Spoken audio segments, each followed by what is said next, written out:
Welcome to Talk to 'Em, a show where we discuss self-help strategy, money, music, fashion, education, relationship, business, and how it all links to financial success. Be sure to hit that like button and follow us on all of our social media platforms. Might be a small act for you, but man, as the content creator, it means everything to us. I'm your host for this show. My name is James Levesque. Talk to 'em. Come vibe with me, man. Come vibe with me. Man, I am so excited for this show. I couldn't even sleep last night. Yo, today's guest I've known for a long time, not just professionally, but personally. We were college teammates. We competed together, and we stayed connected as life took us in different directions. My guy, Derek Grundy, is the Chief Operating Officer at the HuaLi Industrial Group, where he helped leads global operations and partnerships at the highest level based in Vietnam. Right? Beyond the title, Derek is a husband, a father of two hoopers, and someone who truly understands the importance of relationships, leaderships, and long-term thinking. This conversation isn't just about business, it's about growth, family, culture, and what it really takes to build a life after sports. I'm excited to have my brother here. Derek, welcome, brother. My man, great to see you. You already know, bro. Yeah. You already know, man. Incredible. How you been, man? I'm good, man. It feels like we didn't skip a beat. We even did though it. It's been like 15 years since I saw you in person. For real. But it's like all the good energy and vibes came back to me immediately when I just saw you. And for some reason, you don't age. I think I do more so. Nah, man, you look good, bro. You Yeah, look good. I'm feeling good. I've been home back in the U.S. for a few days now. Yeah. I've been in Vietnam for the most part of 2025, but now home for the holidays. So it's an honor to be able to spend some of that time with you. Yeah, likewise, bro. Likewise to have you here, man. Derek, we go back to our college hoop days, right? When you think about that version of yourself, right? What do you think prepared you most for life after basketball? Yeah. I think about that sometimes, and I go back probably my upbringing, because like my father was a professional level runner. So I saw him transition from that into his work, into his family dynamic. And for me, I wasn't as talented as he was at running in basketball, but basketball was my identity for my whole childhood up until college, playing college basketball together. And then my career was cut a little bit short due to injury. So I had to make that shift a little bit earlier, which was like during junior year. Junior year, I do remember that. Yeah, so I had to do that. But I think all of the fundamentals of being on a team, forming relationships, understanding how to motivate and work with people from different upbringings, diversity. I think the sports side of my upbringing helped me to translate that into like my professional life. Yeah. And I think I was blessed to be around like really good parents who taught that, really good teammates, and then also really good coaches. Yo, you know what's so crazy? Now that you mentioned that, I do remember that, you had like was it like a knee injury or something like that? Yeah, my sophomore year was an MCL tear. MCL, yes. Middle of the year. I remember that, bro. Oh, that's crazy. I do remember that. And I remember it was that process that you went through because, it was me, you, Key, Sean Coffey, Matt Bornstar. That's you know what I'm saying? That was our clique, bro, right? That was our, it was a squad. That was a squad, And then I just remember like, man, Grundy's out, So let me ask you this, right? A lot of athletes, I see that they struggle with their identity after sports, right? How did you kind of like navigate that trend? How did you transition? You know what I mean? Because you was just like, because we was hooping, bro. You know what I mean? We was hooping, but then with the injury that happened, how did you personally navigate through that transition? Yeah, I think when I look back on that, actually what I did was I still kept sports or sport a big part of my life. So the first thing I did, if you remember, like our junior year, I actually started coaching high school basketball. You did. So I wanted to stay around the game. Even though I was injured, I wanted to stay around the game, coach, give back to kids, give back to the community, do some basketball training. I ended up starting like doing the Big Brothers at that time. So I had a little brother, Alex. Yeah, I remember Alex. Who really, always still talks about you. Really? Alex is 30 now with a kid. Oh, wow. But at that time, he was like 10 years like old. 10 years so, old, yeah. and he was a big football player, and he Yeah. loved sports. And like, I just tried to stay around sports, which led me to think about, all right, career-wise, after school, what am I going to do? And I really had that vision of footwear. I didn't know it would lead to Reebok or Adidas or Nike, but I'm like, hey, footwear is still linked to sports, which I love.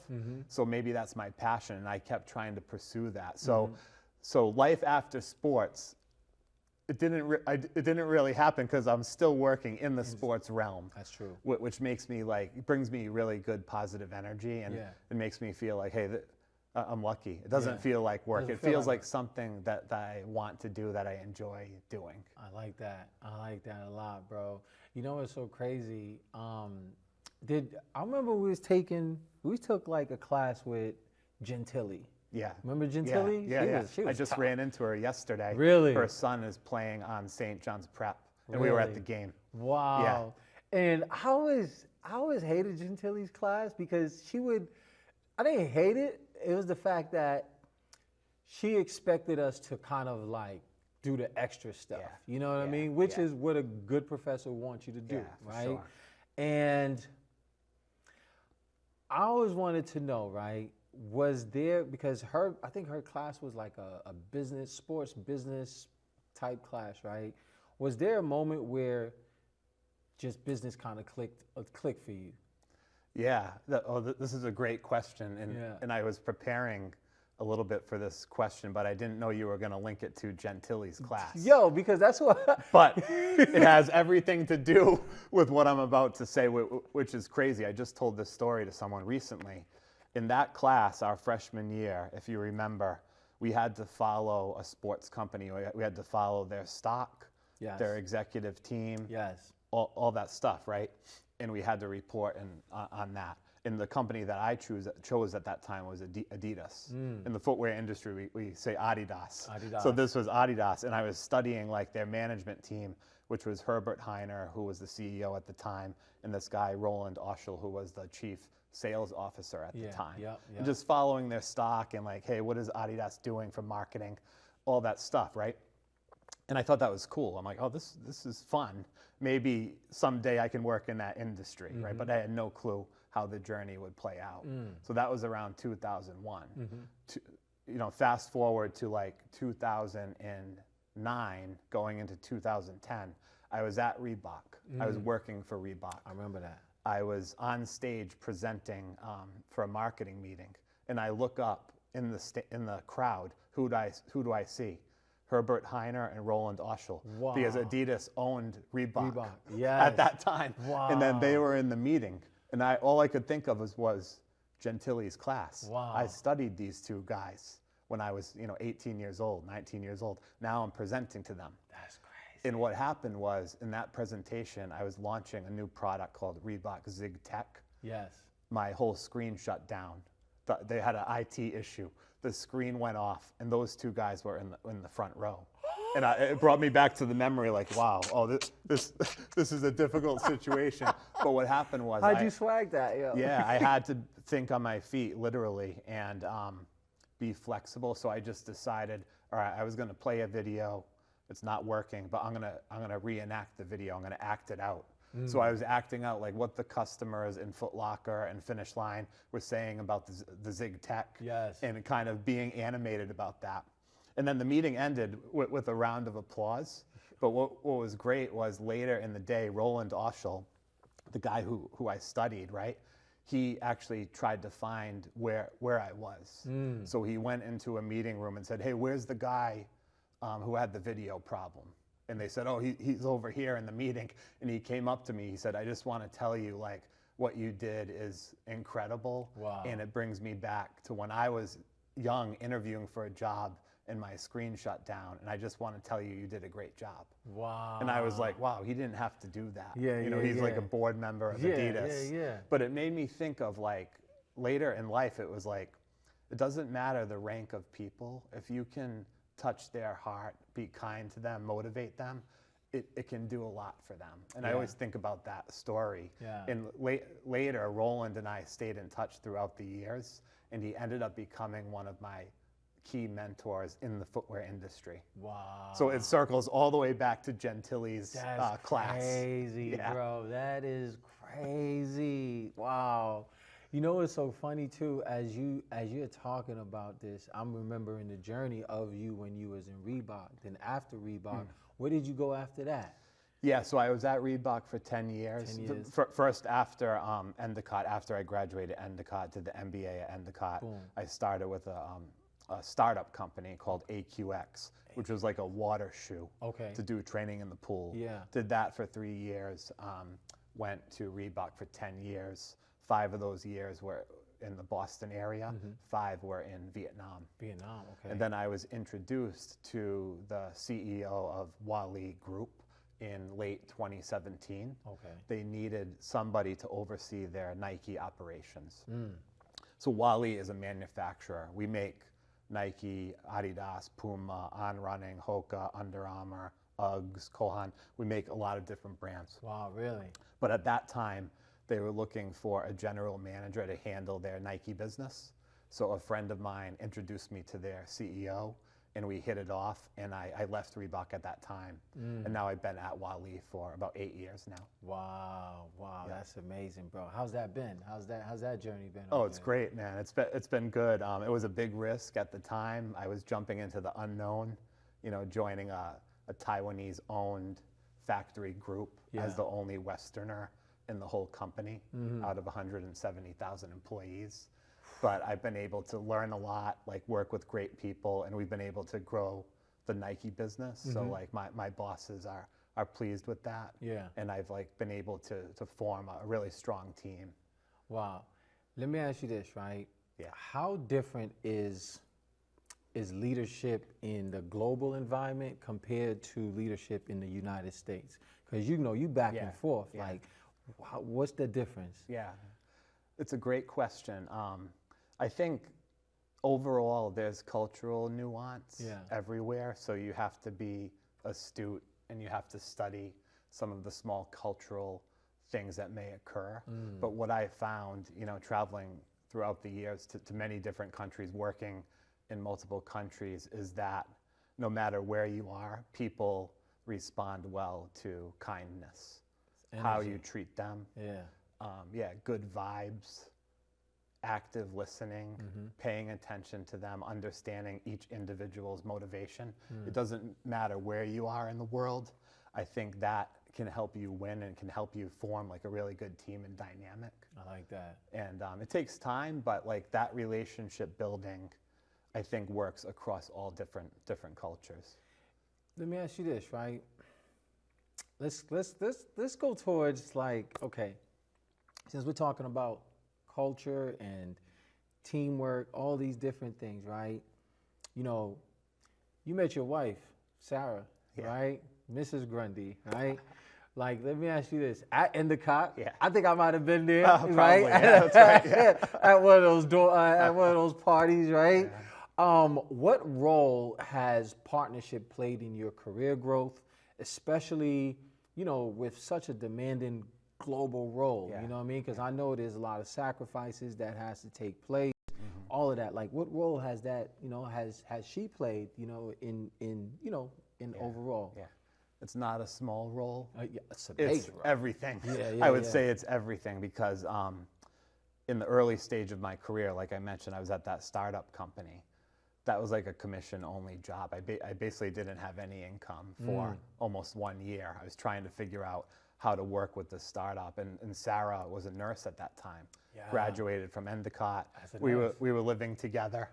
I had student loans coming in. She's like, is this thing ever gonna work? But she trusted in my vision and goals to pursue the footwear industry. and she was like, she would do anything that it took to help me get there, including like moving to Oregon to work for that startup company, then moving back to the Boston area for Reebok, then moving with me to Vietnam, and with Brendan, who was only 2 years old at that time when we first moved to Vietnam.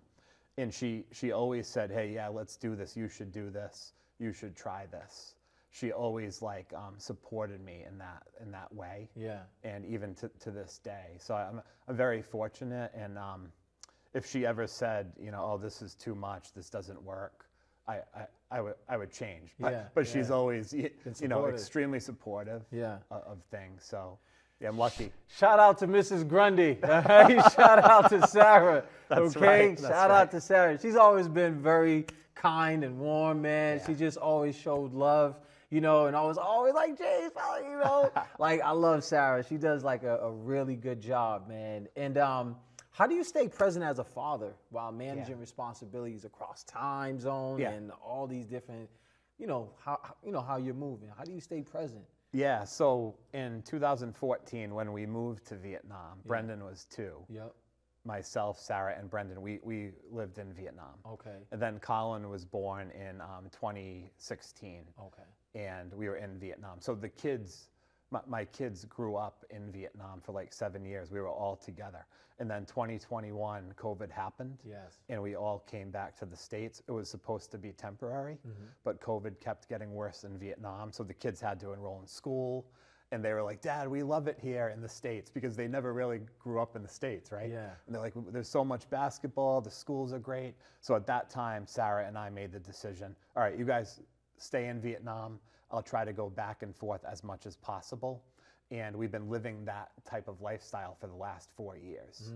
So I think the key thing is also back to Sarah and her support and understanding of the why. Yeah. And the why is the purpose. Like, why are we doing what we're doing?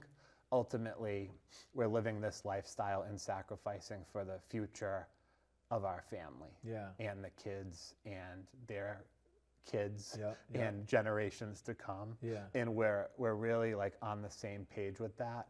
And I do believe like my boys also understand that, because they've seen that throughout their life, and we talk about that sometimes.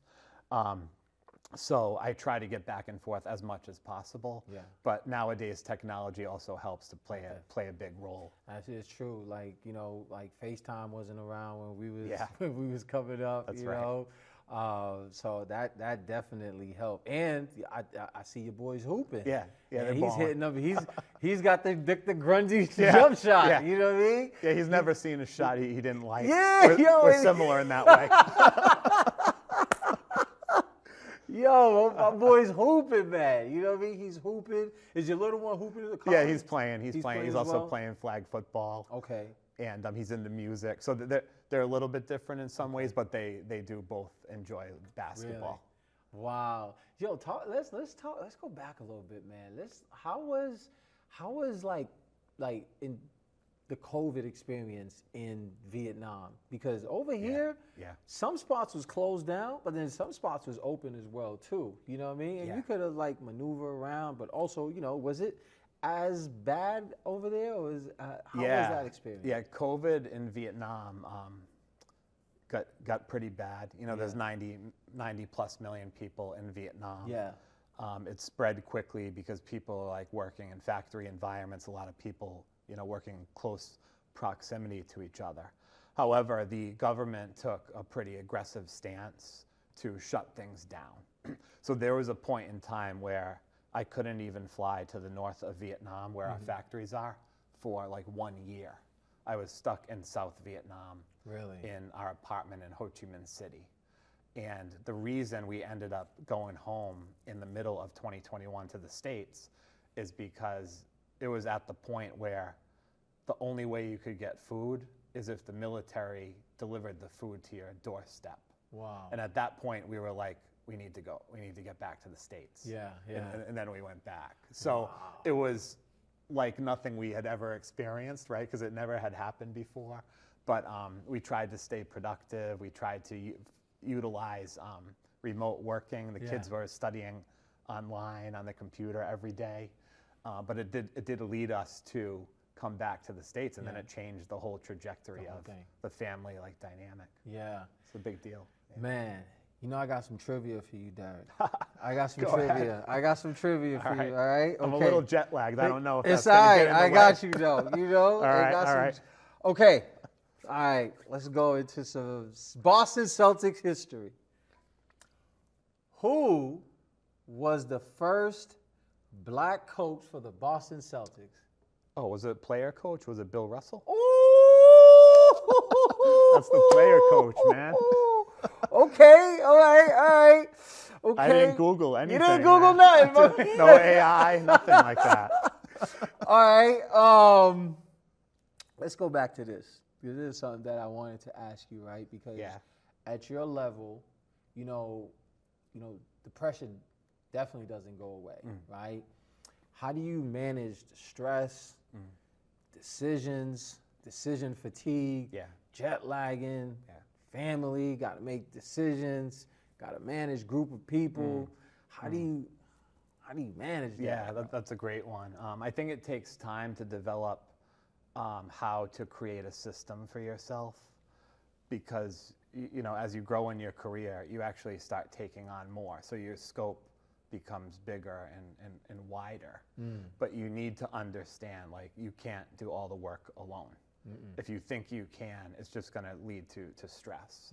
So I think the first part of my answer is, like, you need to empower the right people to help you succeed, and you need to delegate and then motivate and encourage these people. Without that base, like, of having a great team, you cannot take on more. So that's the people side. And then in terms of your personal discipline and being consistent, I think you need to be very clear on priorities. And priorities meaning, like, what you need to focus on, but even more important, what things should you say no to? And you have to say no to most of the things. Absolutely. Or else it's going to consume your time Yeah. with some things that are not aligned with your long-term goals. Yeah. And it creates inefficiency. And I think inefficiency leads to, like, stress and frustration That's true. in life. And I've been there. I'm still there. I'm not perfect at this, but I think as the scope has grown to the point where I'm overseeing roughly 40,000 employees. I've had to create a structure and a system for myself in terms of decision making. Wow. Yeah. Wow. Do you think, like, being a former athlete helped you with that? Yeah, Yeah. for sure. I mean, if you think about freshman year, we had an intense and rigorous kind of program. Shout out to Cosgrove. Yeah, from the jump, nothing like we had ever experienced before. You do stuff. Yeah, so, like, in the morning, running at 6 a.m., lifting at 6:45, going to class, coming back for study hall, doing a 2-hour practice, like, that kind of thing. If you can get through that kind of thing and understand, like, that takes the correct habits, Right. and focus. If you can get through those things in sport, I think it's very applicable to, like, later in life, in your career and your adult lifehood. Like, I look back on that and I'm like, I think that helped. Wow. Man, you just brought so much memories talking about Cosgrove. Remember the circus, bro? Yeah. Remember the circus? Yeah. Remember? There was so we had this coach, right? Coach Cosgrove. And when I mean National champion. he won. He did, a couple right? years ago. Yeah. Shout out to Cosgrove, right? And when I mean my man was intense. There was, I don't know if you remember this, there was one time we had my boy, Carlos, right? So Carlos had a little strong Dominican accent, right? And we was running our out of bounds play, right? Yo, so I forgot what the play was called. D, was it? It's supposed to be called D. D. And then Carlos, he has a Dominican accent. He's like, Day. So Cosgrove started like, what? Day. D. Yeah. Because, so we thought it was okay to laugh, right? So everybody kind of smiled a little bit. Cosgrove was like, do you think this is funny? This is not, intense. And I was like, oh my gosh, no laughing anymore. You know what I mean? And, 1 thing, honestly, bro, like, when I look back on my college career, like, like I did pretty well in the Cosgrove. Yeah. You know, like I did really well in the Cosgrove, and his structure, and he had a very high expectations of us. You know what I mean? And also discipline-wise as well too. You know what I mean? Discipline-wise, just being in the gym, like he would want us to like lift before and after the game. Yeah, we lifted quite a bit. Like, which was crazy. You know what I mean? Like, and also, let me ask you this, right? For, you know, young athletes, right? You know, who don't know, like, what's next after sports. Like, what advice would you give them? Because a lot of the times, you know, they're student athletes. You know what I mean? They got hoop dreams, like we had hoop dreams, right? But then somewhere along the line, injury happens, boom, all these things happen. And then all of a sudden, especially I would say in the inner city, right? They don't have like not saying like a backup plan, but they just don't have a plan.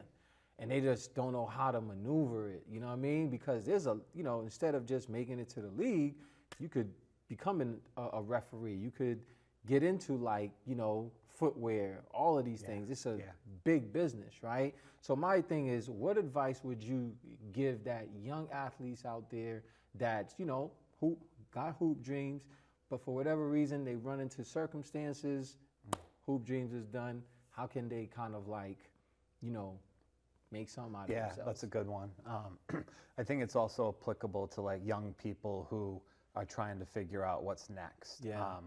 And I always talk to people that are at this stage of their life in terms of like, hey, you just need to be ready for the journey. Yeah. And the journey is unknown, and you need to embrace change. So I like to talk about like 3 things that they can control and that they can do. Number 1 is be a good person, be kind to other people. And number 2 is build your network. But when you're building your network and meeting people, use that kindness approach. Be sincere, be authentic. Always listen and try to figure out how you can help the other people. That's the best way to build your network and relationships. And I believe that comes back to you over time through karma. And then the third part is be flexible, be nimble, be willing to change and take risk. And I think COVID taught us why that's so important. Like, you have to be willing to try new things to figure out what's going to work. And like if you focus on those 3 things, I think it sets you up to embrace the journey that's coming. Because I think some younger people, like they think they know exactly what they want to do next. Right. But it's very hard to have a linear path. Yeah. Like, I think the path to success, it's not linear. No. It's always like this. Just but if like you business. keep focus, right, and you keep your eye on the prize of what you really want, and you have your principles, like those 3 things, for example, you will get there. You will get there. So you have to be patient and like rely on your network that you keep building. And I think that's just some advice of what I would say to people that are in that stage. Yeah. Because I work with a lot of young people, Yeah. man, and they got hoop dreams, and sometimes, for whatever reason, that dream doesn't happen. It's kind of like, what's next? You got to be able to think quick on your feet. You know what I mean? Just like, when you was doing that presentation, the monitors went out, you was able to think quick on your feet, which I think that's something that's lacking in today's society, especially with our young folks, because, everything is kind of given to them. It's kind of bang, bang, bang. They don't really have to think because, shoot, the computer does it for them. Their phone does it for them, right? Yeah. AI does it for them. Yeah. So being able to think quickly, like, yo, what do I want to do? Because you could write the plan down, right?